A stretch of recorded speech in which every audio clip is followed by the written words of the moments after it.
ರಾಮಮಂದಿರ ಉದ್ಘಾಟನೆ ಜನವರಿ 22ರಂದು ಕೇಂದ್ರ ಸರ್ಕಾರಿ ಕಚೇರಿಗಳಿಗೆ ಅರ್ಧ ದಿನ ರಜೆ ಘೋಷಣೆ.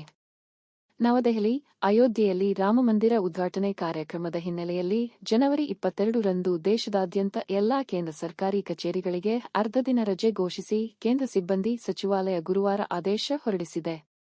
ರಾಮಮಂದಿರದ ಗರ್ಭಗುಡಿಯಲ್ಲಿ ರಾಮಲಲ್ಲಾನ ನೂತನ ವಿಗ್ರಹದ ಪ್ರಾಣ ಪ್ರತಿಷ್ಠಾಪನೆ ಸಮಾರಂಭವನ್ನು ಸೋಮವಾರ ನಿಗದಿಪಡಿಸಲಾಗಿದೆ. ಸಮಾರಂಭವನ್ನು ಪ್ರಧಾನಿ ನರೇಂದ್ರ ಮೋದಿ ನೆರವೇರಿಸಲಿದ್ದಾರೆ. ಅಯೋಧ್ಯೆಯಲ್ಲಿ ರಾಮಲಲ್ಲಾ ಪ್ರಾಣ ಪ್ರತಿಷ್ಠಾಪನೆಯನ್ನು ದೇಶದಾದ್ಯಂತ 22ನೇ ಜನವರಿ 2024ರಂದು ಆಚರಿಸಲಾಗುತ್ತಿದೆ. ನೌಕರರು ಸಹ ಈ ಸಂಭ್ರಮದಲ್ಲಿ ಭಾಗವಹಿಸಲು ಅನುಕೂಲವಾಗುವಂತೆ ದೇಶಾದ್ಯಂತ ಎಲ್ಲಾ ಕೇಂದ್ರ ಸರ್ಕಾರಿ ಕಚೇರಿಗಳು, ಕೇಂದ್ರ ಸಂಸ್ಥೆಗಳು ಮತ್ತು ಕೇಂದ್ರ ಕೈಗಾರಿಕಾ ಸಂಸ್ಥೆಗಳ ನೌಕರರಿಗೆ ಅರ್ಧ ದಿನ ರಜೆ ನೀಡಲು ನಿರ್ಧರಿಸಲಾಗಿದೆ.